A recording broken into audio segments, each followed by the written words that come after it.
These are some of the players that you should be targeting and avoiding in your FPL teams. Let's get into it.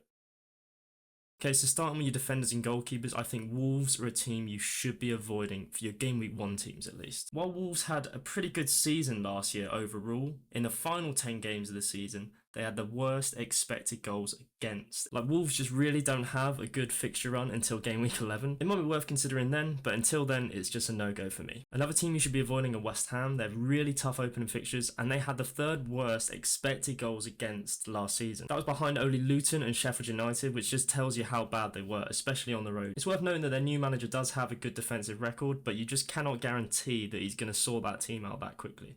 And that's sort of shown in pre-season. They conceded a lot of goals in each of their pre-season friendlies. Okay, so a bit of a controversial one here because a lot of people are looking at Fulham defenders for their opening fixtures, but in my opinion, they're a no-go. A lot of people are looking at Robinson or Castagna for potentially attacking returns. Clean sheets are king at the end of the day when it comes to defenders. You get 4 points for a clean sheet, 3 points for an assist. You cannot guarantee that Robinson's going to get an assist every week. And just on the note of the fixtures, Fulham conceded 10 goals against promoted sides last season.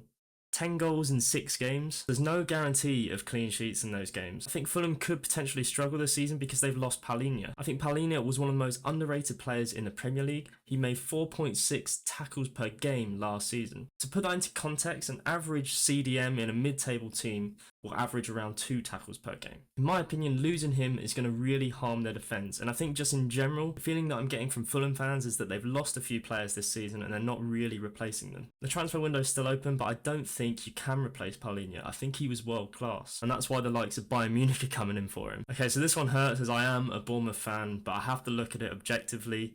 Do not go near Bournemouth's defence this season. A lot of people are looking at Kirkes for his attacking threat and Neto because he's a nailed-on 4.5 million goalkeeper. In my opinion, Neto should be nowhere near that starting lineup. He consistently makes mistakes. He's not a great shot stopper, yet he seems to get in the team every week. Bournemouth conceded 1.8 goals per match last season, and that's not really changed in pre-season. While I think we'll have another good season, I think that will be more from our attacking play than from our defensive play. Iraola himself calls his football chaotic, and you do not want chaos when you want a clean sheet. So just save the headache and stay away from them. Okay, so of the teams to target, you should probably put them into 2 categories. The premium ones are obvious: Arsenal, Liverpool, Man City. At the end of the day, those 3 teams are going to keep the most clean sheets this season. I think with Man City, got a lot of rotation risk, but with Arsenal, you're pretty certain that Saliba or Gabriel are going to start most games. If you're looking at a nailed-on centre-back, I'd say Saliba is my go-to because he's nailed on to start every week. There's not going to be any rotation because he's the best defender in the league. Arsenal's fixtures aren't great in the opening 5, but I still think if you get an Arsenal defender, you won't have to worry about them for the rest of the season. It's not a transfer you're going to need to make. It's a boring pick, but just get Saliba. You're not going to have to worry about rotation.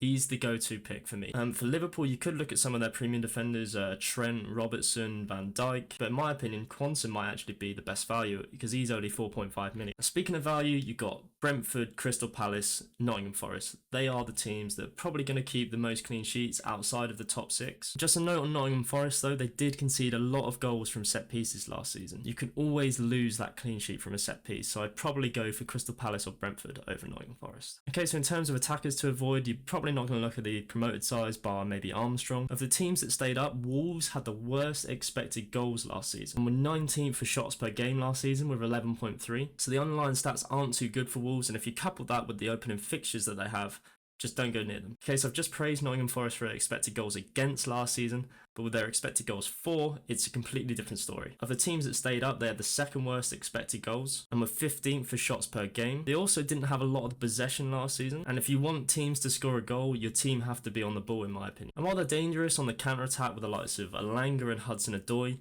you want your attackers in your FPL teams to be on the ball a lot. If they're on the ball, they're more likely to create, they're more likely to have shots, score goals, etc, etc. It's probably just not worth going near them. Although their opening fixtures aren't too bad, they're not a team that I'll be targeting. Teams that I will be targeting, again, the premium options: Liverpool, City, Arsenal. If you're a little bit more budget conscious, you could look at Bournemouth, Newcastle, Chelsea, Tottenham. They've got a load of great budget friendly options like Brennan Johnson, Nkunku, Semenyo, Jacob Murphy's been starting a lot in pre-season for Newcastle. There's plenty of options that you should be considering for your team. Newcastle have really good underlying stats for their expected goals last season, so they're the team I'd go for if I had to pick a more budget-friendly team. I say budget-friendly, they're still 7.5, 8.5 million, but they're really not options that you're going to be worrying about. If you had them in your team and you were stuck with them, you're not going to be worried that you need to transfer them out. The expected goals for all of these teams really do shine.